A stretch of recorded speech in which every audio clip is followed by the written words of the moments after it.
Hi guys, we've got another episode of the Imaging Hangout coming up. Good episode with Dom Evans in Australia and Wade Taylor in Canada. But before we get going with it, Tom and I really want to dedicate this episode to Sean Sarille. For those of you that knew him, he was a fantastic imaging producer, and very sadly he passed away to COVID recently, which is just shocking and incredibly sad. And he was a good friend to us, talented producer and a lovely man. Got very fond memories of Sean. We had the pleasure of visiting him in New York when he worked at AMP Radio, and he gave us a wonderful tour around CBS building there. We saw the radio stations, took us into the CBS Sports studio for the radio show where the morning show would have been that morning, and we sat in the seats of the presenters. And then later that day, we were back in the hotel. Me and Small Paul were just flicking through the hotel TV channels, showing a rerun of that very show where we were sat earlier that day. And then we had the fun time of spending a good few hours in the studio with Sean, going through Pro Tools and showing some tips and tricks of what we know, and he was showing us what he knows and stuff. And then that evening, he took us out for a really fun night. He was DJing at one of the clubs, and we had the pleasure of watching him on the decks. Now that was a sight to be seen. He was effortless. It was an amazing experience. It was so good to see him showing his skills. If you keep listening to the end of this podcast, you'll hear a montage of Sean's imaging. The Imaging Hangout podcast with Darren Robbo Robertson, Adam Burgess and Tom Cross. Talking anything and everything, with a little bit of production chat thrown in for good measure. Dress code, business on top, party on the bottom. Okay, so here we are. What episode is this, by the way? This is episode 11. 1-1. Yeah. No. Yeah. Yes, indeed. It's only taken us, 15 months to get to the stage. We've got two great guests. We've got Dom from the Fox in Melbourne. Welcome along. Hello, guys. Thanks so much for having me. It really is, it's so cool to be here, so thank you. It's great to have you, Dom. It's great to meet you, mate. I've actually been listening to your work for a little while and wanted to get you on the show because I've been doing a bit of listening around. Well, I've always done a bit of listening around the Australian radio stations to see what's going on, and your work stood out to me, so I've wanted to get you on for a while.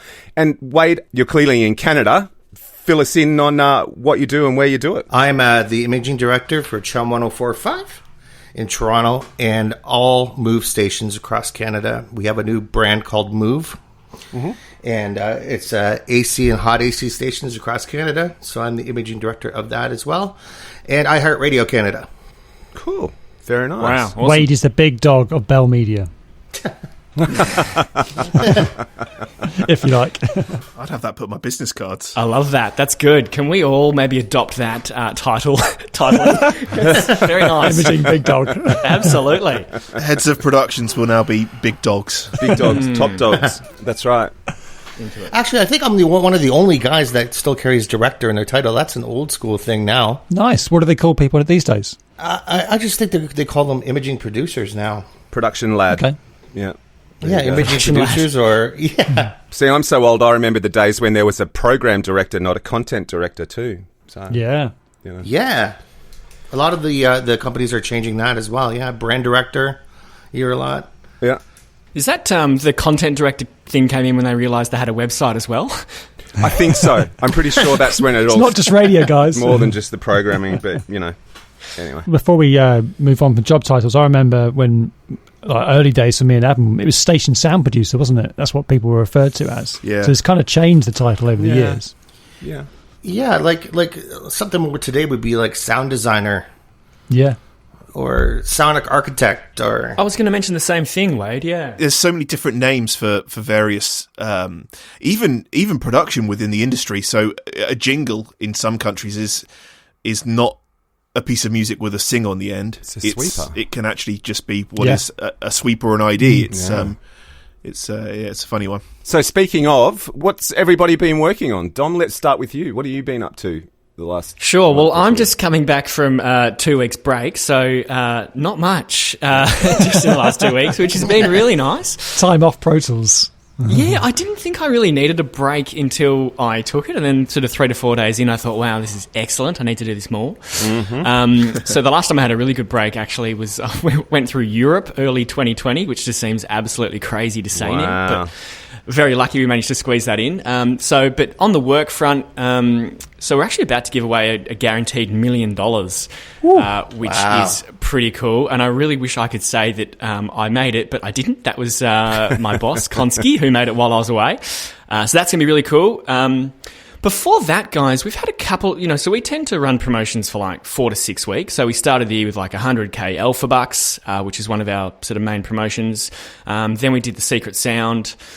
And yeah, we're now into the millions. So for me, this week, it's been a sort of a lot of music promos and montages and sort of maintenance production like that. Cool. And Wade, what about you, mate?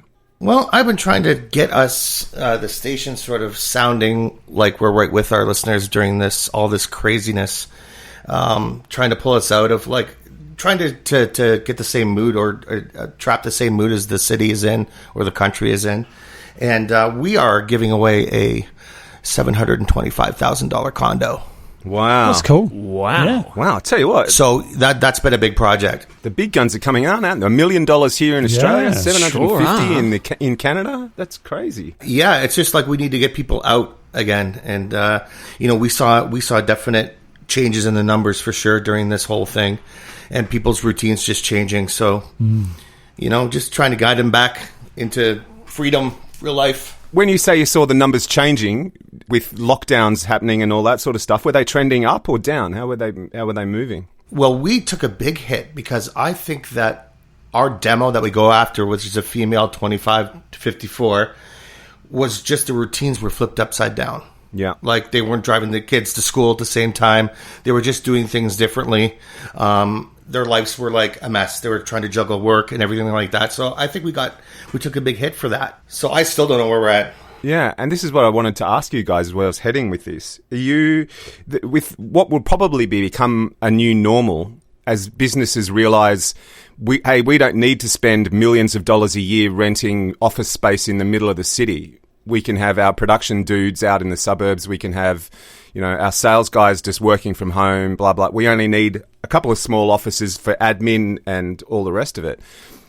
How do you think that's going to change the way we as imaging guys have to work? You've probably experienced it already working from home. If the station turned around and said, okay, well, this is now a full-time thing, how do you see that changing the work that you do and how you do it? And is there more adjustments to make to what you've already made, on top of just building a studio and all the rest of it? It's a really interesting question. Look, for me, I've got a home studio set up at the back of the house, and I'm really lucky in the sense it's like a detached bungalow.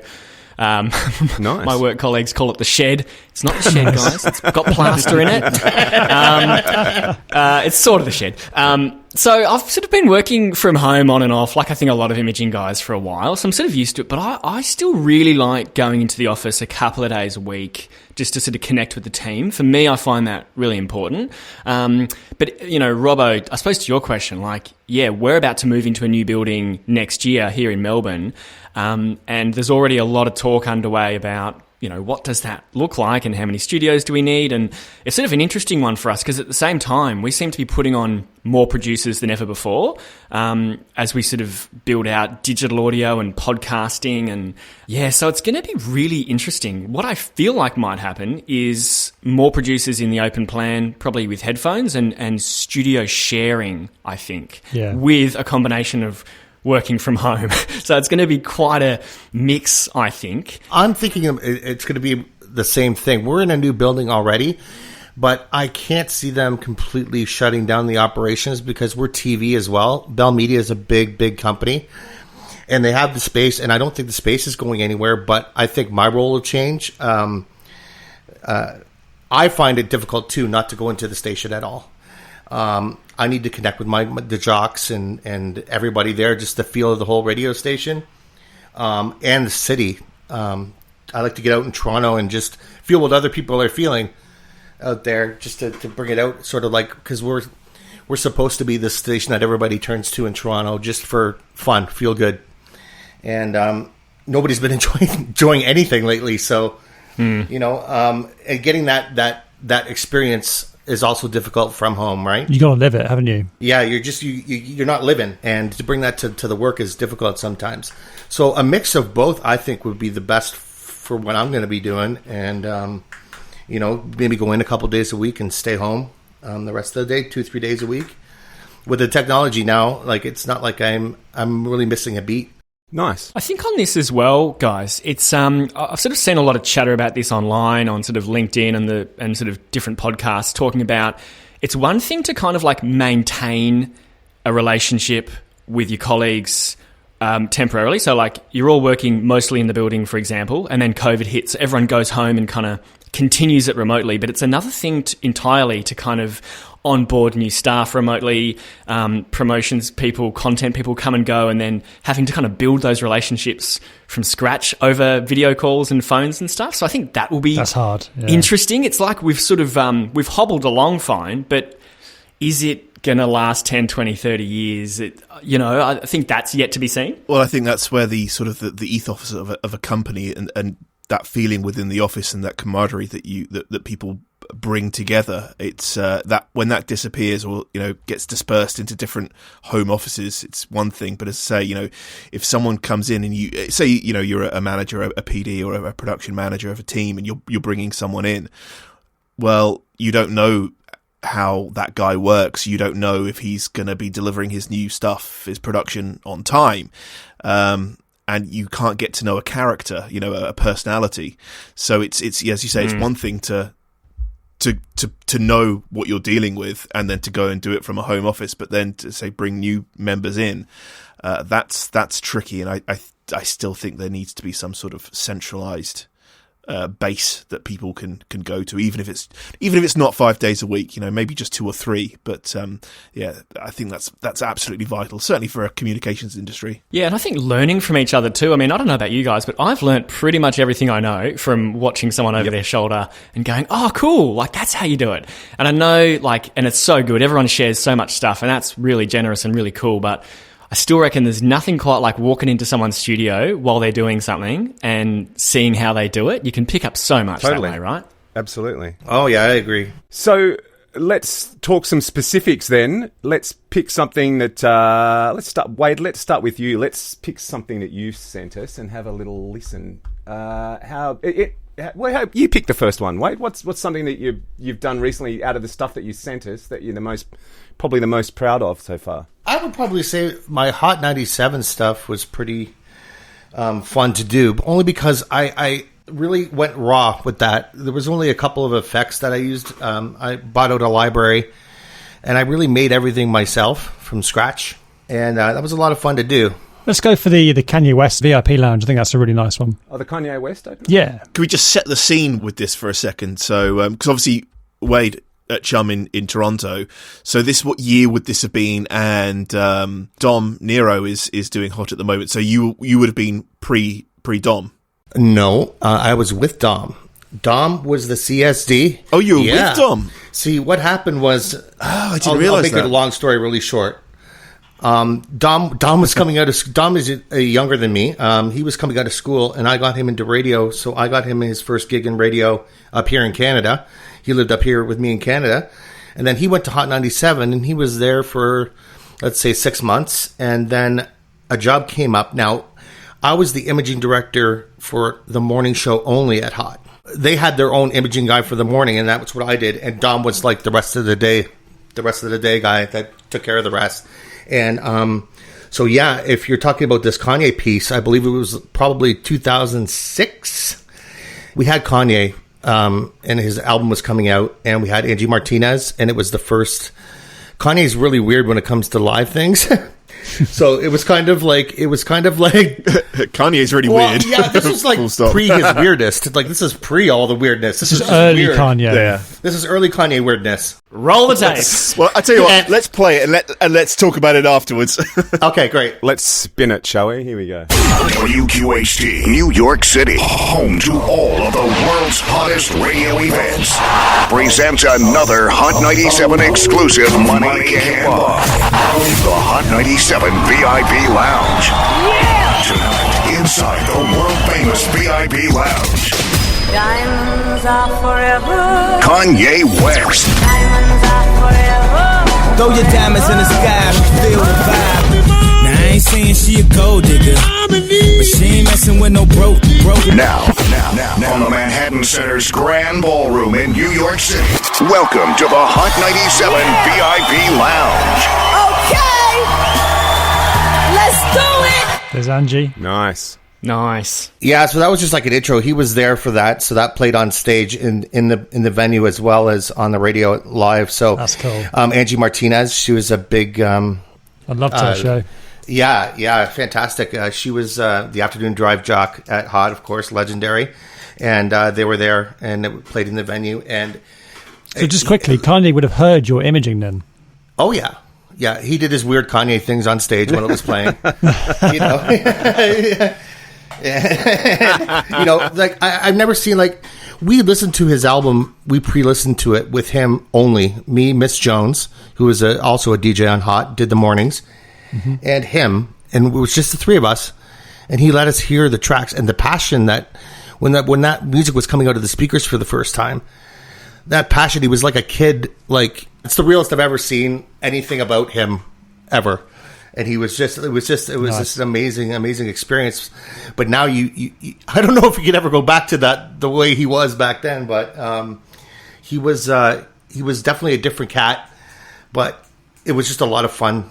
That piece in particular, and the way I'd previewed the album, and it was just a fun piece to do. Yeah, it's great. It's a really nice way. It's got really good sort of flow in there. Like, everything just kind of interconnects really nicely, mate. Really nice work. I think also radio back then had that its exposure to really promote those albums. And with a station like Hot 97, which is the hip-hop station of New York, it's perfect platform for Kanye as well. Oh, you know what? And that was the thing, is back in 2006, that's when the Hot 97 hired a CHR programmer to come in and program the station, because you had Z100 and all the hit stations trying to grab the hip-hop records. Of course. Because they were crossing over. So we had to do our best to combat them tuning to Z100 with... We took our spin count and we doubled it. So we were playing hip-hop records once every 70 minutes, 60 minutes. The big ones, 125 spins a week. That's not including mix shows. Wow. So just to combat them and to keep that, like, we were where it's at for hip hop, and that was just like that whole thing where that whole, like, hip hop was hot. It was like crossing over, and we had to, that was an important time for that radio station. It was in a good state back then. I mean, I've had a lot of albums from there and from that period of time, and there was a lot of big artists, and obviously stuff like mumble rap didn't exist back then. For me, thank goodness, because I'm not a big fan. Yeah, and I mean, obviously, like, Jay-Z was huge. Well, he was retiring back then. I think he just dropped the Black Album. Mm-hmm. That would have been, I think that album was late registration, judging by the tracks on there. But yeah, it was just in a really good state, and it was, as you say, really crossing over to the mainstream, wasn't it? Yeah, the biggest artist of New York was 50 Cent, for sure. Of course, yeah. And he was just that Get Rich or Die Trying was just barreling through that city like nothing has ever. Nobody's ever seen that kind of thing before. It was just insane. I was going to go back to something you said at the intro to that piece. You mentioned that you sort of pulled everything back a bit, and it's very obvious listening to that you did. Is that something that, in terms of zips and zaps and bangs and whooshes, that you had a conversation with your content director, or was that something you did yourself? And what was the thought process in that? Well, honestly, John Dimmick, he was the program director at the time, and we had Ebro Darden as the assistant PD, and they said to me, I'll never forget it, they said that we know you can do the job, and we hired you to do what you do, so just do it. And I never heard one peep out of any of them. Wow. Since I was there, like, with pieces that I would do, like, not one peep. I guess they were the best at going out and getting people that they thought would do the best job for them and give them what they wanted. And I never heard one thing from them. And Ebro's still there. He's on the morning show, isn't he? Ebro's still there, yeah. And I think he's still, as much as he doesn't say it, behind the scenes, he's some sort of VP of something. Warning. The following program may contain the word bitch used in a sentence. Miss Jones in the morning. Hot 97. Hot 97 is Miss Jones in the morning. So, Dom, let's talk about you because I want to talk about something that has been on the air since, I don't know, Caesar was a baby. Beat the Bomb. At least, yeah. Imagine if you took every promo that's ever been made in this country for Beat the Bomb, you would probably have about 5 years worth of audio. If you stacked them up in 30-second increments, you definitely get to the moon for sure. Absolutely. So let's start with this tease promo that. Let's start with this promo that you sent us. It is a tease promo. Yeah. Melbourne, get ready. It's back. Boom, boom, boom. In 2020, The clock is ticking. keeping it on the Fox is more important than ever. All will be revealed this morning. My heart's like pounding right now, you have no idea. Only from Melbourne's 1019, The Fox. Very nice. Yeah. Boom. Very nice. I'm stealing that. I'll send you the mix out, Wade. Absolutely. Yeah, can you? Thanks. Yeah. How to make Beat the Bomb sound cool. Yeah, well, that was my question. I mean, how difficult is it, given the history of this competition and the fact that it's not something new to the public? It's not something, hearing the words Beat the Bomb is not going to make me stop and go, what is Beat the Bomb? How difficult is it to come up with something that's fresh and cuts and does the job it's supposed to when everybody has heard these things for years? Yeah, great question. I think, luckily for us in Melbourne, the Fox is a really iconic brand and station. And I think what comes with that is obviously a degree of familiarity. Like a lot of our listener base would remember Beat the Bomb and these key things we've done over time. So it's really about... we get this a lot in tracking. People kind of... Like, there's a lot of nostalgia attached to these things. So I think for me, it's trying to sort of tap into that. But as you say, it's like, well, what's the new angle? And I get asked that a lot from, Amanda Lee, my content director and the programming team, is let's bring these things back that we're famous for and that everyone loves, but let's put the new, coat of paint on. What's the new version of it? Mm-hmm. It's hard. I think for that one, I got a bunch of hooks on the grid and sort of just made like a 60-second mashup just for fun, really. It sounded great and I had a great time. And then I thought, all right, let's put some VO in there and kind of turn it into something usable. But yeah, it is hard. Yeah. Well, let's talk about the VO, because it's great to hear Adam Whitby Yes. on there. He doesn't do a lot of radio work. Did you pick him because of that? Yeah, it's always a fine balance with voices, because obviously we have like our key network voices that we use, and then we sort of bring in different VOs for special projects. So yep. Adam Whitby we have certainly used on the Fox before, but probably not for quite a few years. And so when Beat the Bomb came along, it was like, all right, well, and I suppose this is back to your earlier question of how do we make it cut through? It's like, well, how do we give it its own, little... character. Its own identity. Yeah, that's right. So each of our promotions kind of gets it. It's almost like it becomes its own mini station on the station, if that makes sense. Yep. So Adam was kind of a bit of an obvious choice just for us. He's got that drama and that impact.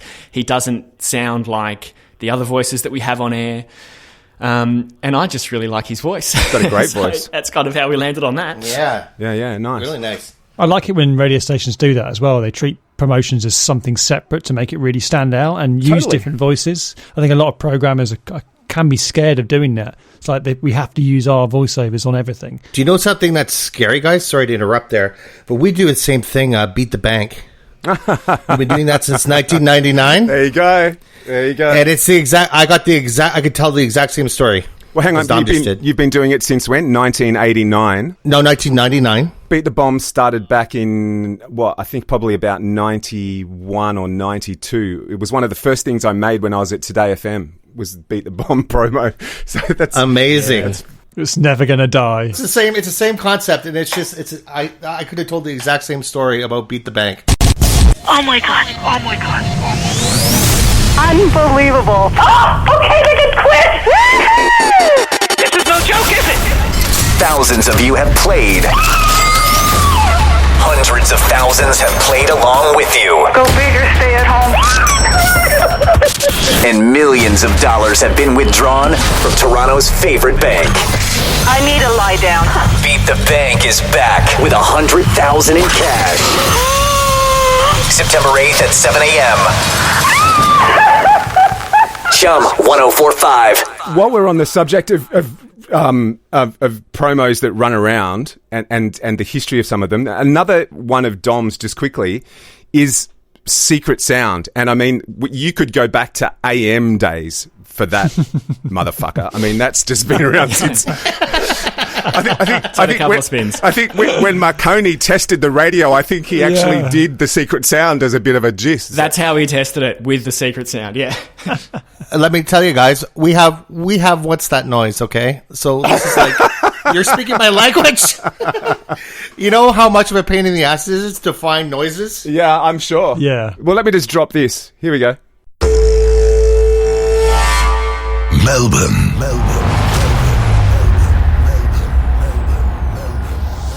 Stop. I can barely breathe.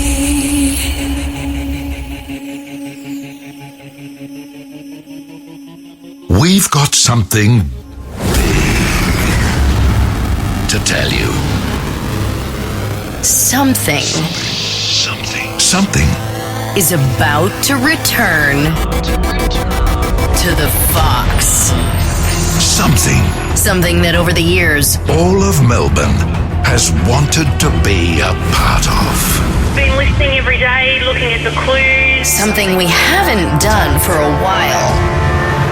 Until now. I think it's weird. I think it's one of those. So name a game to play.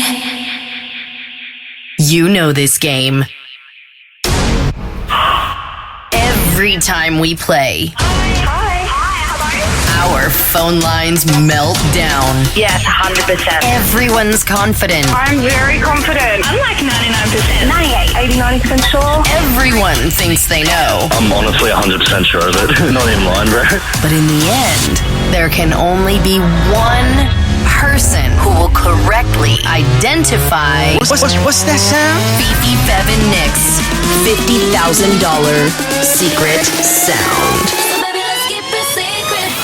Melbourne's favorite game is back. Hear the sound for the first time after 8:30 tomorrow with Fifi, Fev, and Nick on Melbourne's 101.9. What's that sound? The Fox.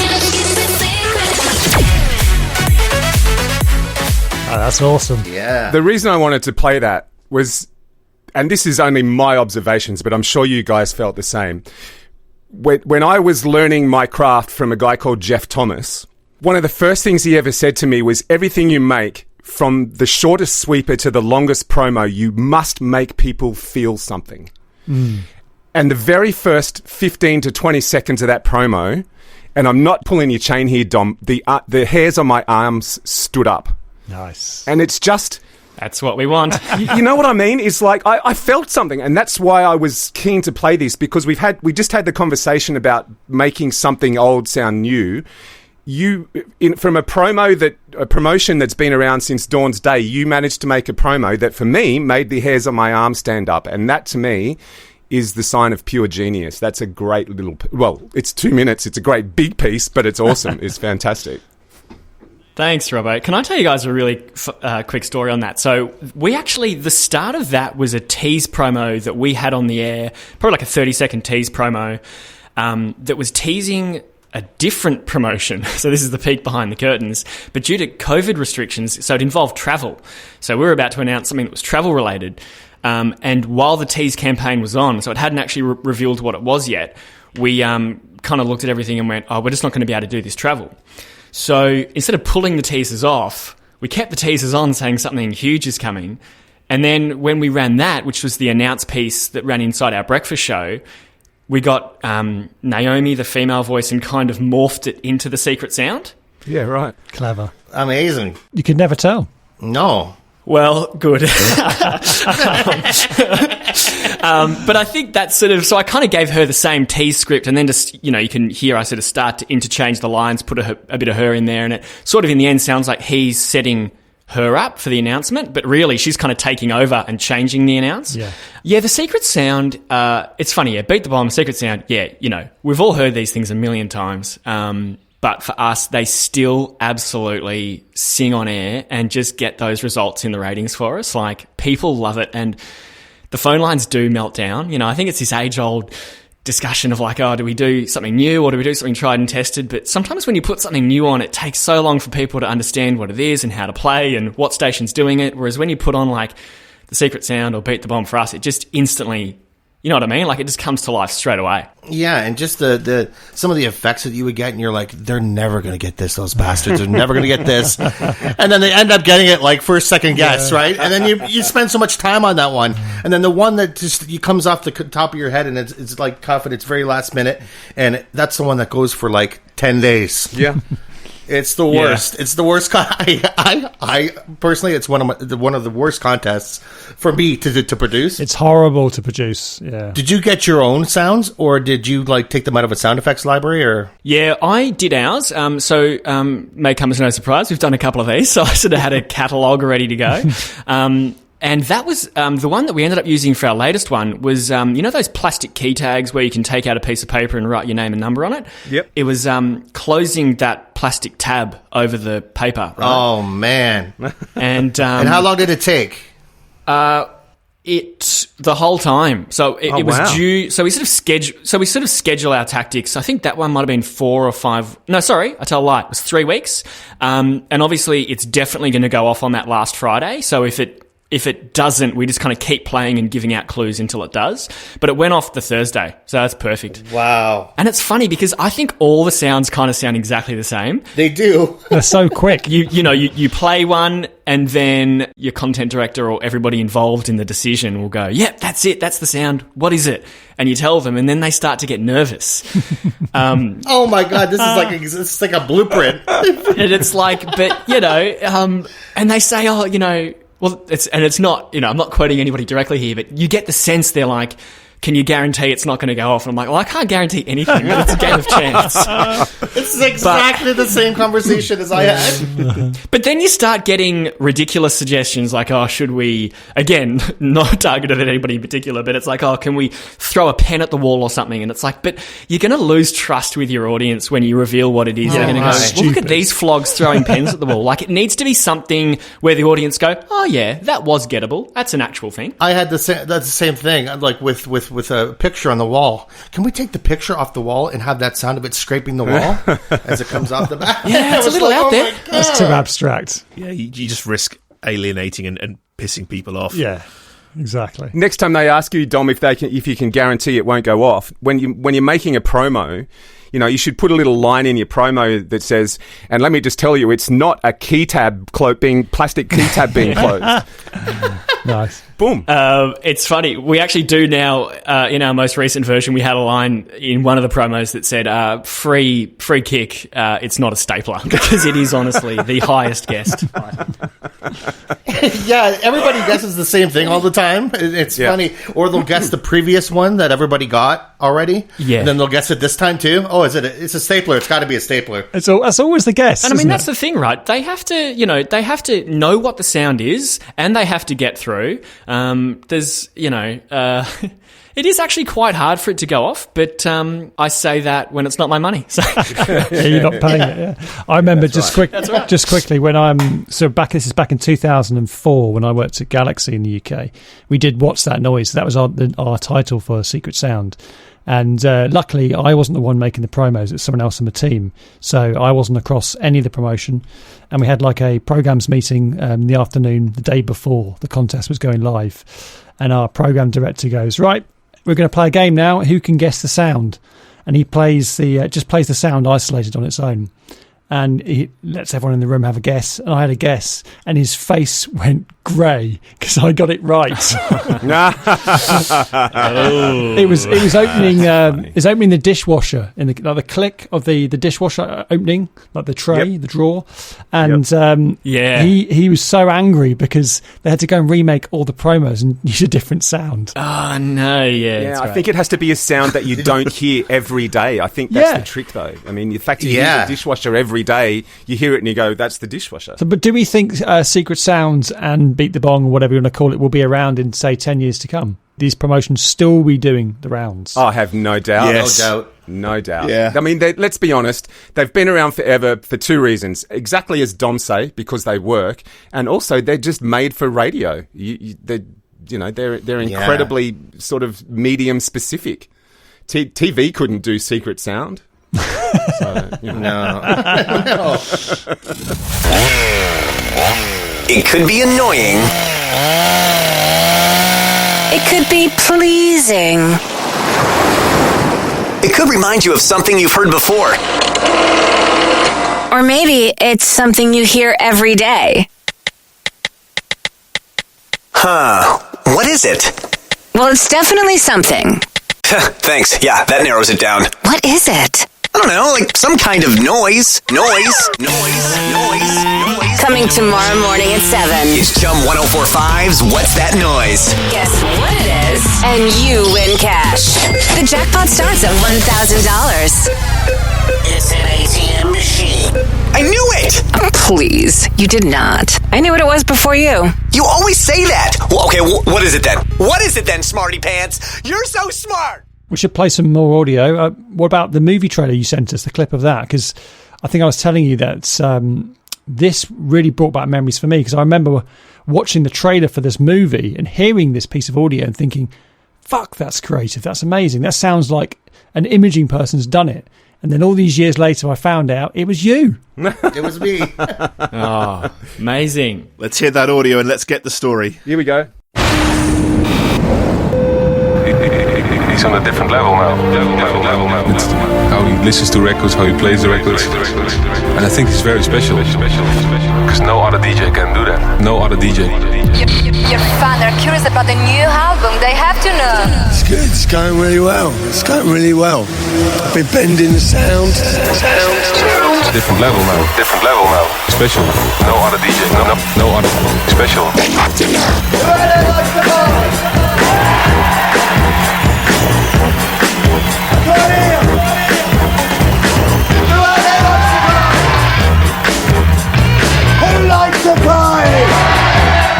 So that's It's All Gone Pete Tong was the film. Paul Kay was the guy who played Pete Tong in the film. And Wade, you were involved with the soundtrack, I believe, in the trailer. I was. That's the first and last time I ever had my name on a soundtrack. It's all you need, baby. Just one, Wade. Just one. Just one. But the thing is that at the time I did that, I didn't know the impact that it was going to have and the feedback I would get on it. And that would be one of my most memorable pieces. But actually producing that piece, I didn't know that at the time. This was I was given. Do you guys know a guy by the name of James Doman? No.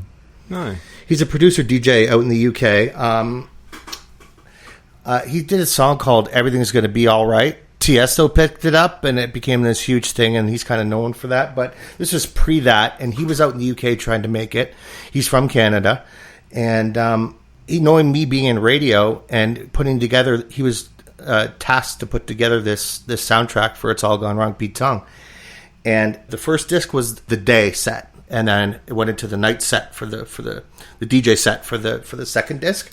And he said that second disc needs something at the beginning of it, just like an intro, or like, maybe just subliminally, like that on its own would work, and not knowing what the movie's about, but trying to bridge that so that they can get the gist of what the movie's about in that little intro and listen to that second disc of the record. And then your piece actually ended up on the trailer. Yes, it ended up on the actual soundtrack that was released.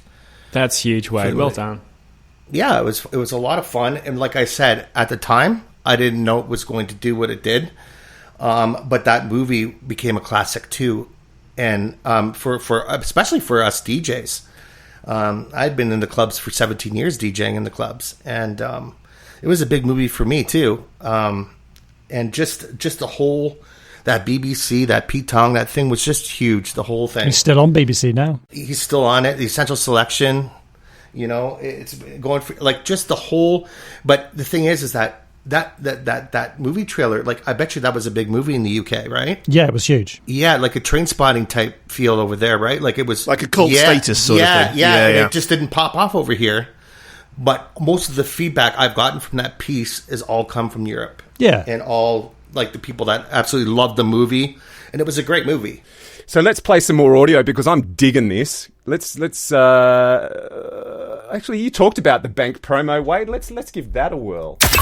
Toronto's biggest cash contest continues to pay out. Win some cash. Give me that money. Chum 104.5's Beat the Bank. Let me know when you cannot take any more. Okay, one more? 5,000. Winner, winner.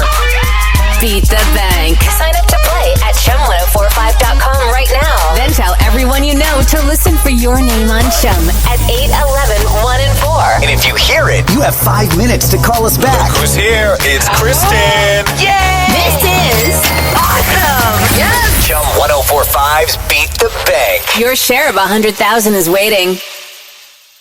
So you guys need to exchange email addresses after we've finished recording and start swapping some work parts, I would suggest. That's a great promo, Wade. I love that. Great job. Yeah. Listen out for it on Fox very soon.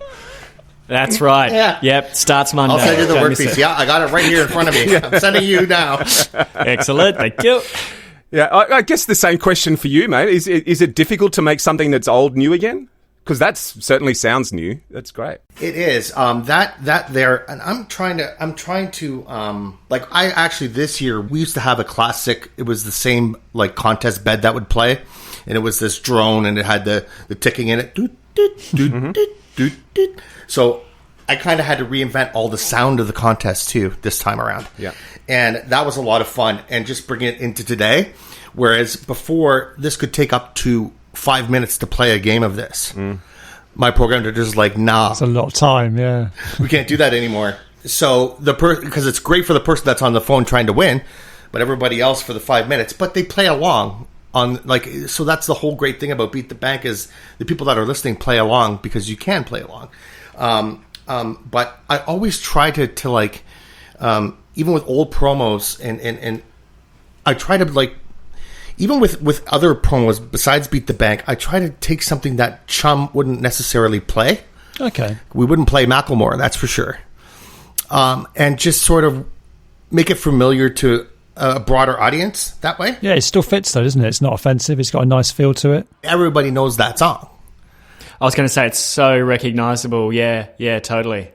So, yeah, that's what my thinking is behind, like, Beat the Bank and just bringing it back to, like, oh, we're doing it again. That's cool, but trying to reinvent it it's difficult.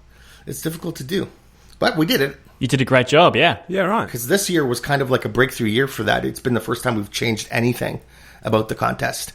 Made it go faster on the air. On-air execution was different. When your PD told you that, were you like, oh, fuck, what am I going to do? Or were you kind of like, I'm up for this challenge? Oh, I was up for it, but it's like, oh, shit, like, what do I do? Yeah. Like, my tease promo used to be just that freaking drone with the TikTok in it. Now I'm going to have to actually, like, think of something new. Like, you know, it's all I have to say is, it's coming. And then you have that little, the TikTok.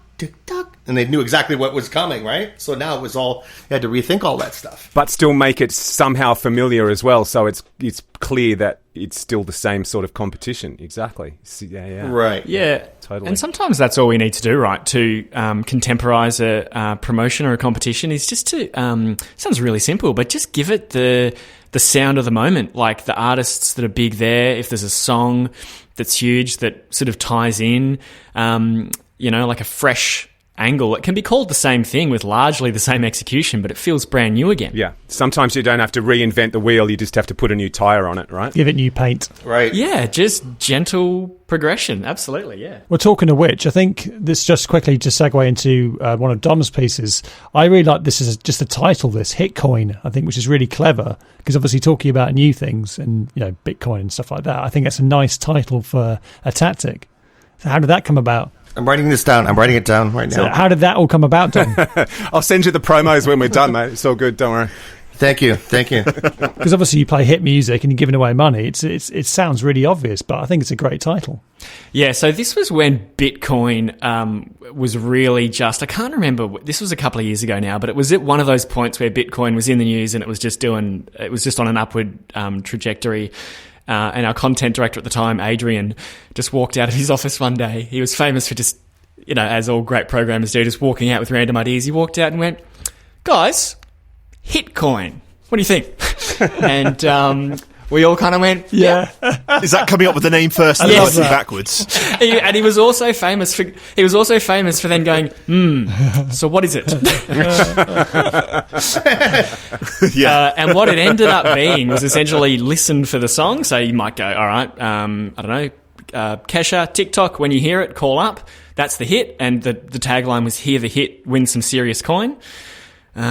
Put a catchy jingle in there, and it's great because then you get all these little winners. I suppose this is the opposite to like a secret sound or not beat the bomb, but like a secret sound where, over 4 or 5 weeks you're waiting to give away $50,000. Something like Hitcoin, you might have 4 to 5 winners a day. Yeah. So lots of little winners going off all the time, which, we tend to rotate our cash tactics around big prize, lots of little prizes, just, something different. I guess it makes it feel more obtainable as well. Yeah, exactly. And then you get to have lots of little winners on the air and you can update your winner promos every day.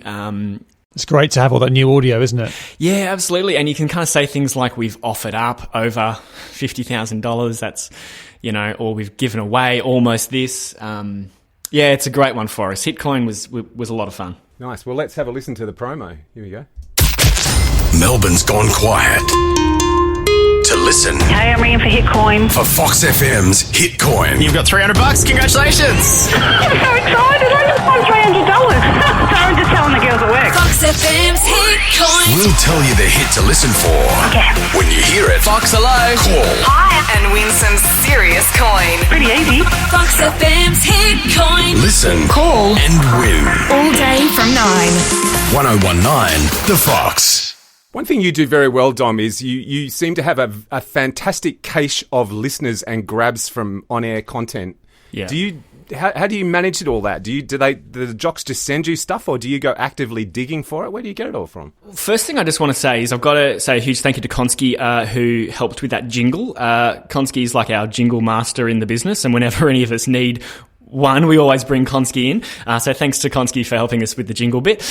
In terms of the callers, I think I learnt pretty early on that callers add a significant amount of colour to every promo. So in answer to your question, a little bit of both. I'll sort of grab all the contest spots and mine through and grab little, yep, okay, I'm ready to go, here we go, I'm so nervous. And when I get time, I'll batch save them off. So I've got, for example, listeners talking about how confident they are, like 80%, 99% sure.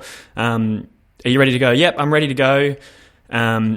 So then if we do a promo that says, all of Melbourne is ready, I've already got a 10-second file with 10 listeners saying, I'm ready to go. Right. That's great. Really Yeah. But also sometimes I'll get the jocks to record things for me. So in that promo, I think it was Aaron saying, Fox, hello, like pretending he's answering the phone.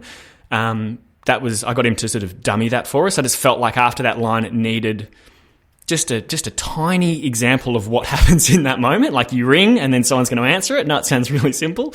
I love doing stuff like that. And I think it, because otherwise you've just got the VO back to back, right? So it just kind of adds all that colour. Yeah. You get that balance, don't you? It's really nice. It works really nice. Yeah, and I wish I could say I have a better filing system, but then it's just kind of in my head. I know what the files are called, and they're on one of my 10 drives. Sounds like my filing system. I have this one too. I have a funny feeling we're all the same. Must be a nightmare to cover for you. Yeah. One day I'll organise that. One day. Yeah, absolutely. One day. Yeah, absolutely. That one day. But not today, Robbo. No, not certainly won't be today, mate. No. Certainly won't be today. No. From Footscray $1,000! I can't believe it. to Frankston, Samantha, you've just won $1,200! we're making it rain. Cash. $1,500 cash! Oh, yes. Fox FM's Hitcoin. We'll tell you the hit to listen for. Pretty easy. When you hear it, Fox, hello. call. Just calling for the Hitcoin. And win some serious coin. Thank you so much. Fox FM's Hitcoin. Monday from 9. 1019 The Fox. Let's start wrapping this sucker up. Let's get to the regular questions that we all know and love. Well, I'm just going to jump in there, Robbo, because would you believe it? We've had some questions from listeners. Ooh, look out. I know. Let's hear them. Wow. It's just starting to feel like a professional radio show, guys. I'm into this. We have a listener. It's far from professional. Yeah, my mum has been asking questions. It's Tom's mum. What is that exactly is Imaging? Well, actually, that is one of the questions. She's still asking her son, what is it you actually do? Well, that is actually one of the questions. This is from Willem in South Africa at Jacaranda FM. He asks, does your family and friends actually know what you do for a living? And how do you explain what imaging is to them? Because he's struggling too. Oh my gosh. I always say I'm like a graphic designer, but I do it with sound. That's good. Yeah, that's a great one. That's really good, yeah. You know, that's the way I describe it, and it's sort of like encompassing the overall sound of the radio station is what I say. But they still, it just goes right over their head. And then sometimes I just say, I make noise in between records on the radio. That's another good one. I think that's the simplest way. Yeah. You know, the stuff that goes between records. Yeah. But not the adverts. Yeah. We've also had, which format would you like to try? So obviously you're both doing CHR right now and Hot AC. So what would you like to try if you could? Ooh, yeah. Ooh, I wouldn't mind having a go at a rock promo. So we've got the Triple M network in Australia here as well, and I did a long time ago do a little bit of stuff for them. I think, rock would be fun. At the moment, a lot of sort of, not so much beat mixing, but beat matching, trying to sort of key match and keep the tempo going. But rock, it's a whole different kettle of fish. I mean, it's made with real instruments. It's not made to a click track or something. Yes. Stay away from the quantize button. Yeah. Oh, yes.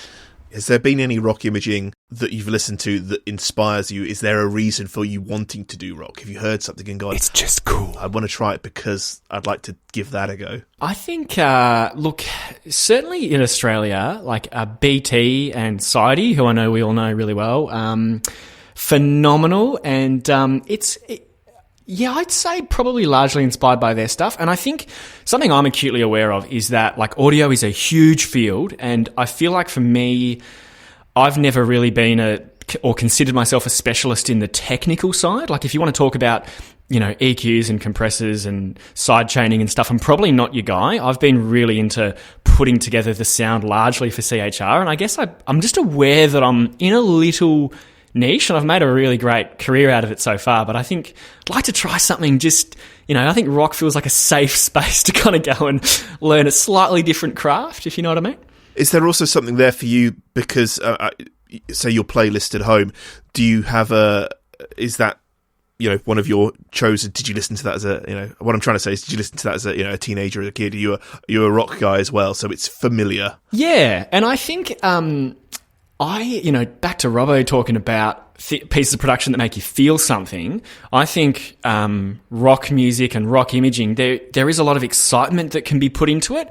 And I love that feeling where you finish a piece of production. I think we all do, when you sort of sit back and you go, yeah, there's something in that. And then you play it to someone and they might say something like, I got goosebumps, or you can sort of see their posture change or something. And I really love that. And I think rock music really is like the fans of rock music are just so passionate. Yeah, I suppose it probably sounds really cheesy now I'm thinking about it, but I suppose like production that moves people. It doesn't sound cheesy. I think you're right. I having done 30-odd years of rock radio production, I totally agree with you. There's much more substance to, a rock music, and this is broadly speaking. Don't get me wrong. I know there are many exceptions, but there's plenty of rock songs that can make you feel something. I don't think you can say the same for contemporary music. I kind of feel like when you want to create a mood, it's easier to do it on a rock station than it is on a CHR station. Yeah, that's fair. Yep. XFM London. I love Twitter right now. The XFM live session. Ready? Alright.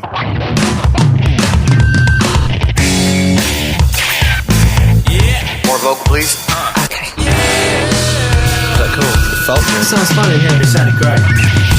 The XFM live session with Jameson Irish Whiskey. Are we ready to record? So what about you, Wade? What would you like to try? What other format would you like to try? I think we just launched a classic hits brand up here too. and I got to do our TV run. I did the audio for our first TV run up here, and that's something that I'd like to really dive into. Is that I think I'm at the age now where it's actually I want to sort of present what those songs meant to me. Mm-hmm. Growing up, and I think the classic hits, because it's like an all-encompassing genre now. Like you can go. It used to be classic rock was the thing, right? But now it's sort of morphed into classic hits, where you're getting into the 80s were a huge impact musically for me.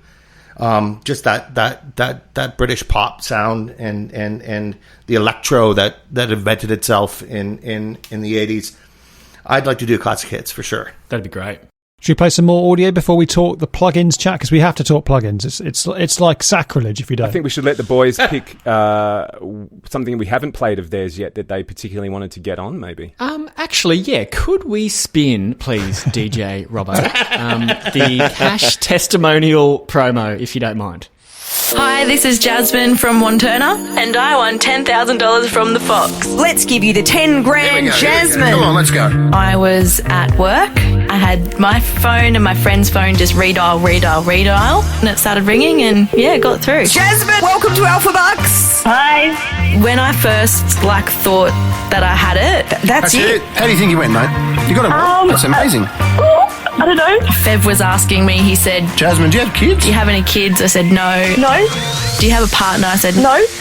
Well, this is good. And then he said, well, geez, do you have a best friend? Do you have a best friend? And I said, well, yes. Yeah. And he's like, well, you're going on a holiday, you just won $10,000! There was a lot of screaming. We won 10 grand! We did it! We gave it away! I never thought I could win it. I'd always call, and it was life-changing. Got all my debt out of the way. Now that means that I can go out and have a life and save and buy a house. 1019 The Fox Never seen that amount of money in my bank account before until I won. is Melbourne's home of the most winners. Thank you, Fox. That's awesome. How freaking brilliant is that? So cool. Having the listener Really nice. narrate the promo. Oh my goodness. Amazing. I'm stealing that too. I've never heard that before. Absolutely. I'll send it across. Yeah. The reason I've never heard it from that angle before. That's crazy. Yeah. The reason I wanted to play it is because, I think, Adam, you were hitting on authenticity before. And I remember making that, and I think I was way too close to it. I just kind of sent it back. I was like, is this what you're after? And it's probably one of the pieces of production that I've received the most sort of feedback on, and people saying that's incredible. And technically, as you guys would understand, it's not that intricate. It's a stereo instrumental track the whole way through. Sometimes it doesn't need to be. Yeah, and it came down to one of our announcers doing the interview with her in the studio, which it's probably a little bit of luck, He did a great job of asking her the right questions. She recounted the story brilliantly. She didn't have a script. She just remembered what she said, and I could really easily seg it between her and the studio feed. And I think things like that sometimes can be the best outcome, right? Wow.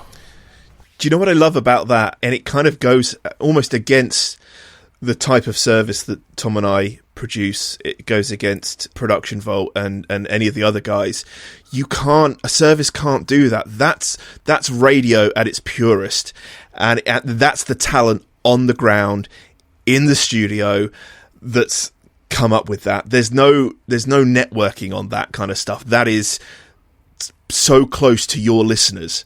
And working with your presenters to be able to put that together and narrate that, and that's amazing. And that's I haven't heard something like that before. And I hats off to you for coming up with that concept. I really think that's fantastic. Amazing. Thank you, guys. That was a good one for us. Yeah, it's so authentic. I think that's what sounds great about it. And having her tell her story from her point of view, I think you must have been making that going, that's going to fit there, that's going to fit there. And, building all these pieces together. Great fun. The thing I think that's clever about that sort of stuff connects with people. And I think that's what makes it a great promo, is it actually just connects. It makes you makes you realise that it puts a human face on it, I guess. Yeah, I'd agree. And it's funny, isn't it? Because I think our listeners are, to a large degree, desensitised by enormous production. You do have to ebb and flow it. If you're just going to run promos 24/7 telling them that everything's the biggest thing ever, it's all just going to turn into nothing. And on this cash testimonial thing, obviously people were really, really into it. And I can only take a small slice of credit for it because she was great, the winner was great, everything just kind of worked. But then at the time it was like, right, we're going to do that for every single winner that we ever have. That's a new thing we're going to do. And, you know, sometimes it works, but that is absolute, like that was the OG and that worked perfectly. We've tried it again since, and it depends on the winner and the moment. And yeah, the stars need to align. Yeah, and that's the authenticity. And I think too, you can absolutely try it for all your winners, but sometimes you got to go, let's be honest, that one didn't quite work, so let's just leave it and save it for when it really does connect, you know? Yeah, but you would also desensitize your listeners to, if you did it every time. It wouldn't mean as much. It wouldn't be as cool. So, just pull it out the hat every now and then. Very true, yeah. So, Wade, over to you. What's one of yours we haven't played as yet? You know what? You guys choose. Can I suggest one, Wade? Because I absolutely love this one. Your Janet Jackson promo. Oh, my. The Chum Chart one I thought was fantastic. The way you use that outtake audio. There's a great story behind that, yeah. All right, here we go. Here at Chum FM, nobody takes the Chum Chart more seriously than its host, Corey Kim. Nobody. I can't believe how much longer we have to wait. This is out of control. Right. Hi, this is Janet Jackson, and you're listening to the Chum Sorry. Hey, it's not easy to get on the first time. I know it's tough. You've got a lot of stuff on your mind. No problem. Let's try it again here. Hi, this is Janet Jackson, and you're listening to the Chum Chart with Corey. I'm sorry. Come on. Jeez. I wonder if Ryan Seacrest has to put up with this. It's only like 8 words. Oh, Janet, hi. Yeah, no problem. Can we just try one more time? You're almost there. You're close. Did you used to do radio? I still do. You know, it's me, Corey Kim, host of the show. Okay, Janet, here we go. We're ready for you. Whenever you're ready. Rolling. Sorry. Oh, not problem. Obviously, Janet doesn't realize this is my life. This is my livelihood, Janet. Can we be a bit more serious here? I'm Corey Kim. It's not that hard. Serious blunders like these could keep a star like Janet off the Chum Chart forever. The Chum Chart appears every week in the Sunday Sun Showcase, every Saturday morning at 10. Corey Kim. The Chum Chart. Hi, this is Janet Jackson, and you're listening to the Chum Chart with Corey Kim. It's about time. Oh, God. Oh, thanks, Janet. Oh, that was wonderful. No worry. I love it. Great. Love that. Outtake gold. That was a lot of fun to do. Very cool. That was fun to do. That actually won a lot of awards, too. That won Best in Show in New York festivals. It won a Promax, the Best in Show Promax as well. What year would that have been? Is that early 2000s? Oh, my. Yeah, it would probably be 2002, 2003. Was that before or after? After Tittygate? Yeah, I was going to say after Nipplegate. Yeah, it was before Tittygate for sure. Or it would have been a lot more fun if I had Tittygate in there. You read my mind. No. That promo was really special to me only because, like, Janet Jackson came to Hot 97. And this was when I was at Hot in 2005. So this is after all the accolades and the awards that we won. And she came into my room to record some excerpts and stuff like that at Hot. And I played her the promo. And I said, you don't know me, but we've won awards together. And I played her the promo, and she was like floored. She goes, you send me that. Can you send that to my... And she gave me this email address, and I sent it to them, and that camp was so appreciative of it. And I thought she was going to kill me because we made her look like a fool a little bit, right? Yeah. But no, she was like all over it, and I showed her the award that we won with it. Like, and she was like one of the nicest people you'd ever want to meet. That's great. That's going one of two ways, isn't it? You're getting killed. I was looking the other way. I wouldn't look at her in the eye when that was. You're very brave to tell her that story as well. Yeah. It could go either way, but it was a good way. And I have actually got a wicked. Maybe I'll send you guys the picture too of us two after we heard the promo. Yeah, we'll put that on our socials. Yeah, absolutely. Was that a picture of her with the award? No, no. The award was me. The award was me after she didn't kill me. Okay. No, I thought you were going to say I want like you in the studio and you pointed. I won that award over there. I want it on this promo. Well, that was the funny thing is I had to show her the websites which I won on, and my name was there and everything like that. That's the only proof I had because the award was actually still back in Canada. Yeah. When I was at Hot. I see. That's very cool, man. Gotcha. Well, we should talk plugins.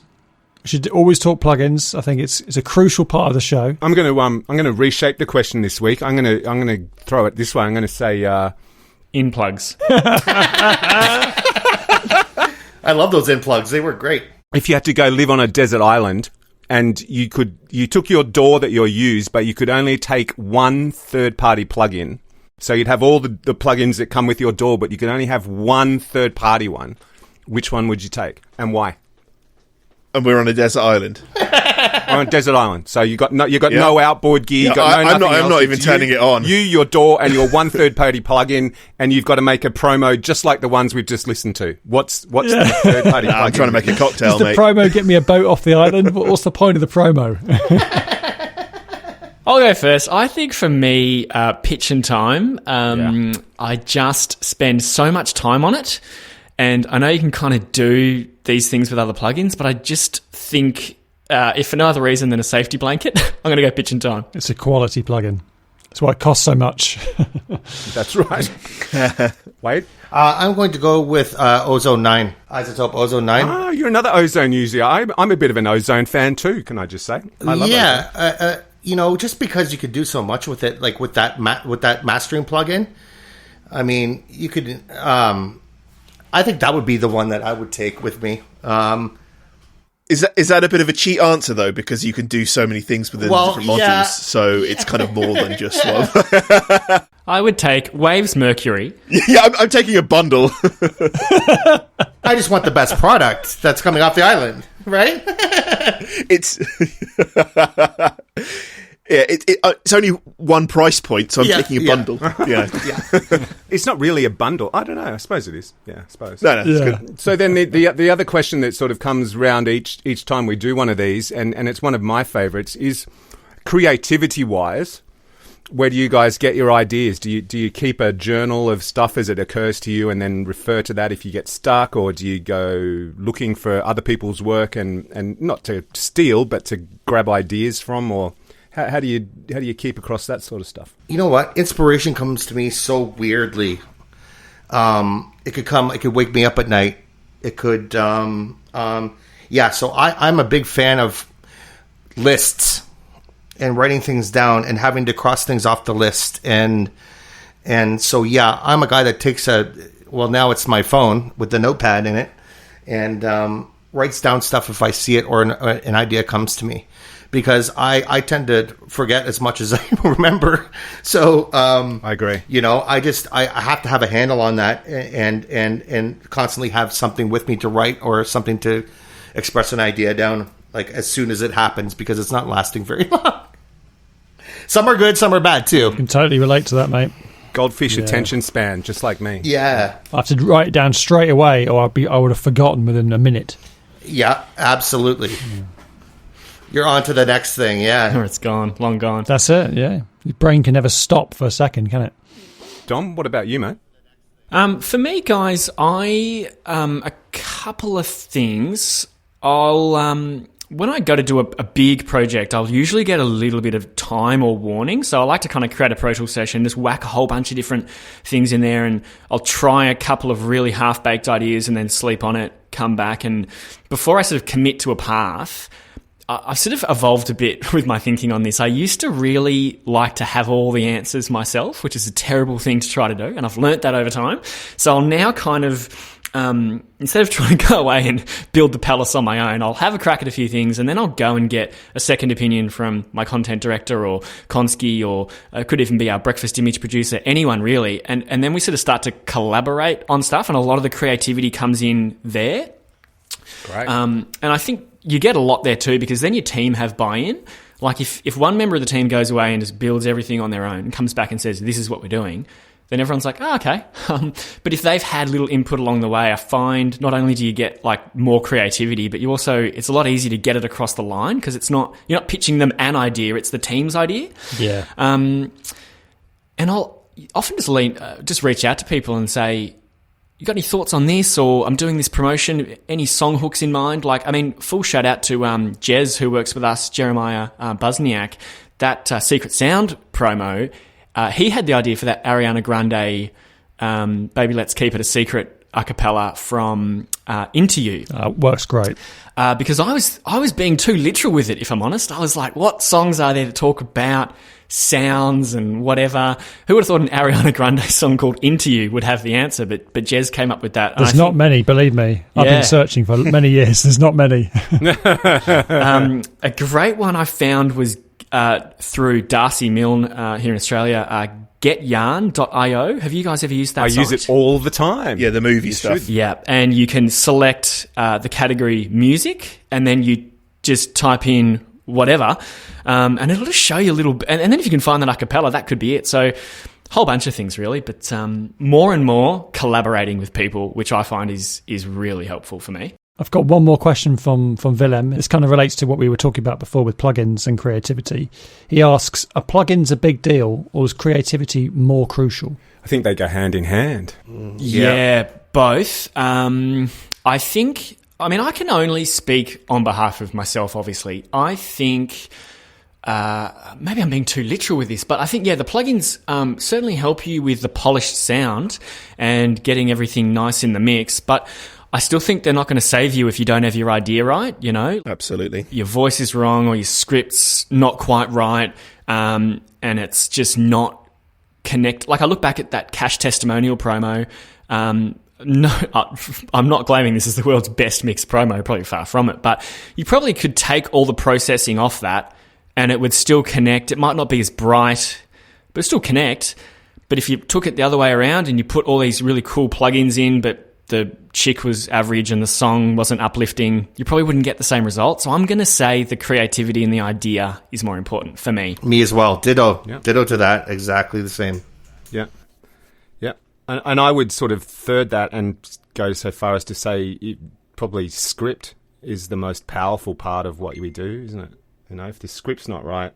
Yeah, for sure. The idea translated through. Yeah, in my mind, I kind of go, Robbo, like I pick that up and I go, yep, script, then voice selection, then probably as critically, voice directing. Like, you know, when you get the takes back and you're like, no, that's so not. Mm-hmm. There's too much voice or there's not enough voice or it sounds cheesy. And then the spacing of that, you know, where you put the voice files and then what you put in between them, it all sort of stacks on top of each other. But all that stuff we're talking about there has nothing to do with plugins, right? No, that's right. Exactly. And the music as well. You get the emotion to that music that will connect to that listener. Yeah, the flow and the build. Yeah, and it's something we've talked about on this show before too, and it's something that was in the Secret Sound launch piece of yours, Dom, is actually just also the use of silence is so powerful. That's such a big thing, is the use of silence. Yeah. I love the dead air. I love it. Like, it shocks some PDs, but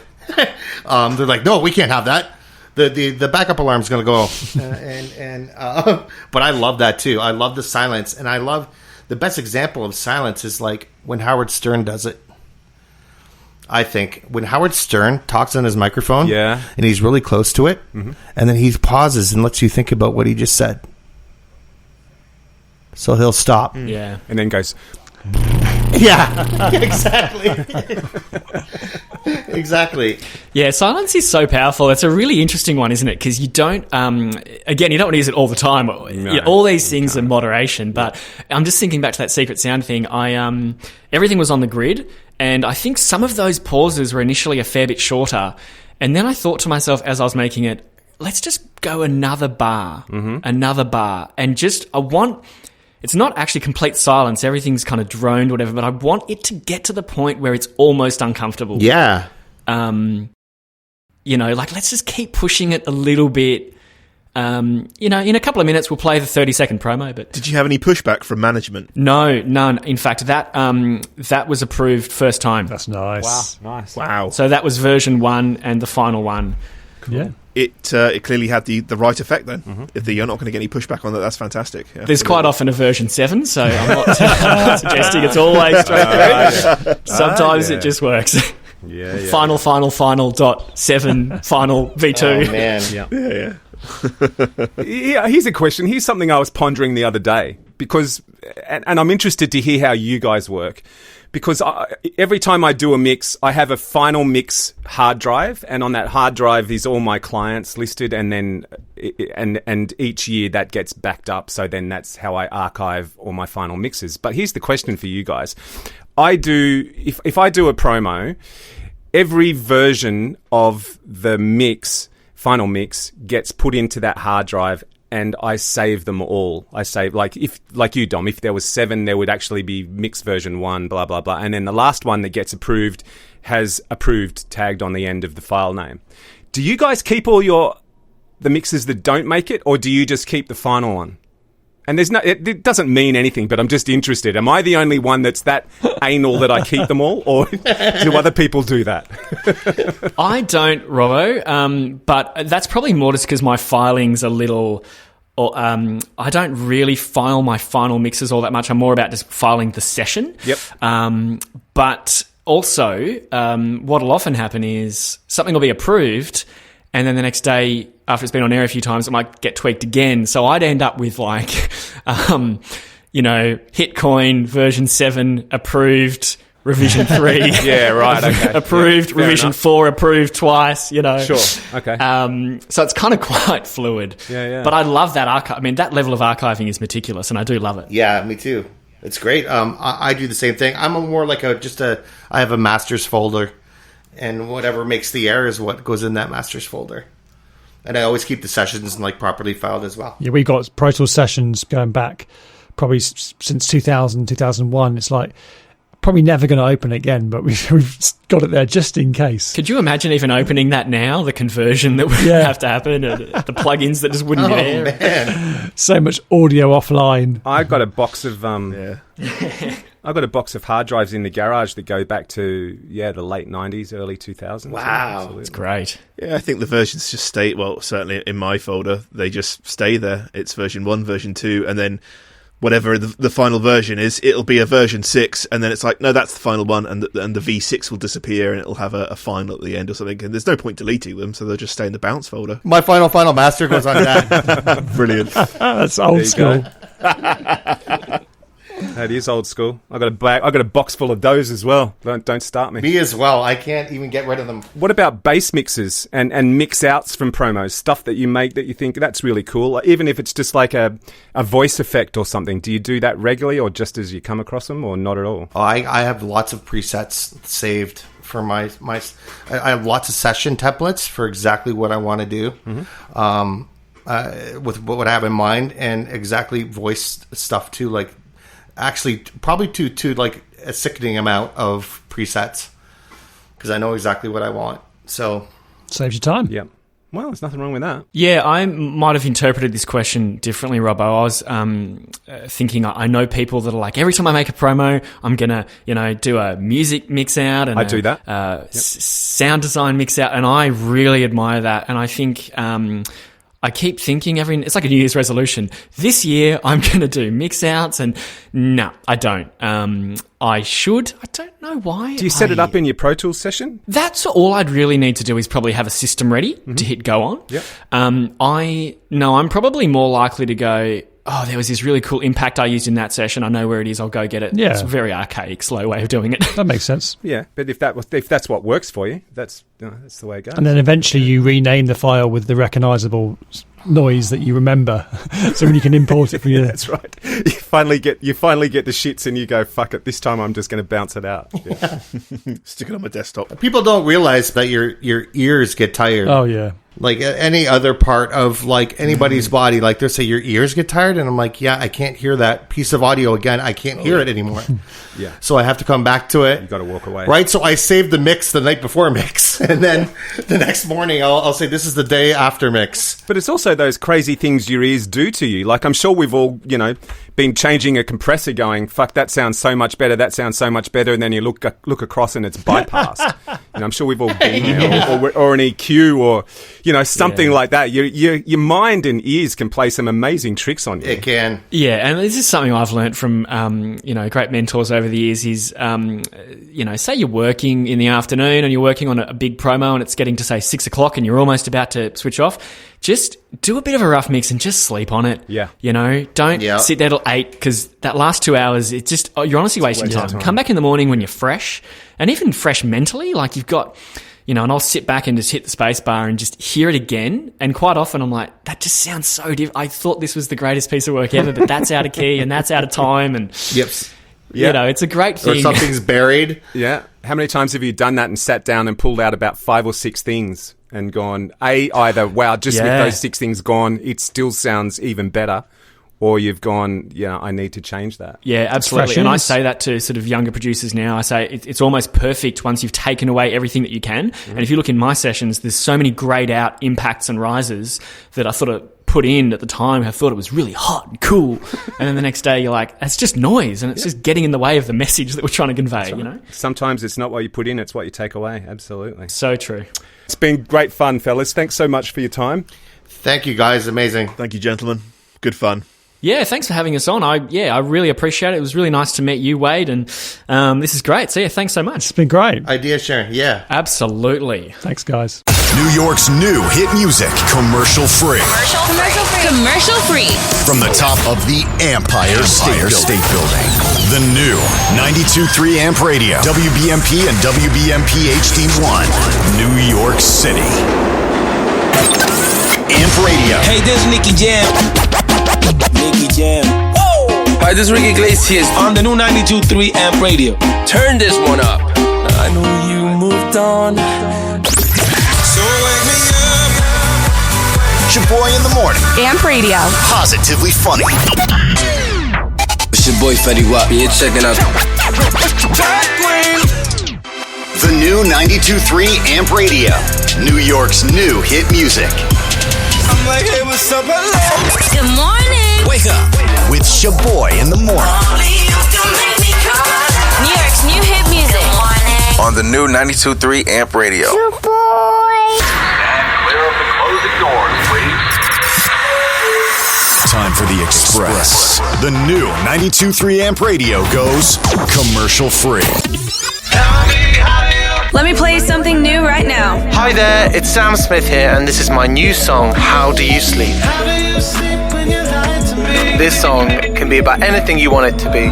Power 95.3. It's about lying, it's about Trending new hit music first. This is Diplo. Hey guys, what's up? This is Joe. This is Kevin. What's up? This is Nick, and we're the Jonas Brothers. And you're listening to our brand new single. We don't have to be lonely. Hot 101.5. Trending new hit music first. Wanna ride with you. Please welcome Lizzo. Hi, I'm Lizzo. Baby, how you feeling? Power 95.3. Trending new hit music first. I do my head toss, check my name. Hi, this is Ed Sheeran. Cardi B. Hi guys, it's Camila Cabello. Power 95.3. Trending new hit music first. Here's my new song. You got the brown eyes, caramel thighs, long hair, no wedding ring. The Imaging Hangout podcast with Darren Robbo Robertson, Adam Burgess, and Tom Cross. Talking anything and everything. Want to join in the conversation? Just message one of the guys.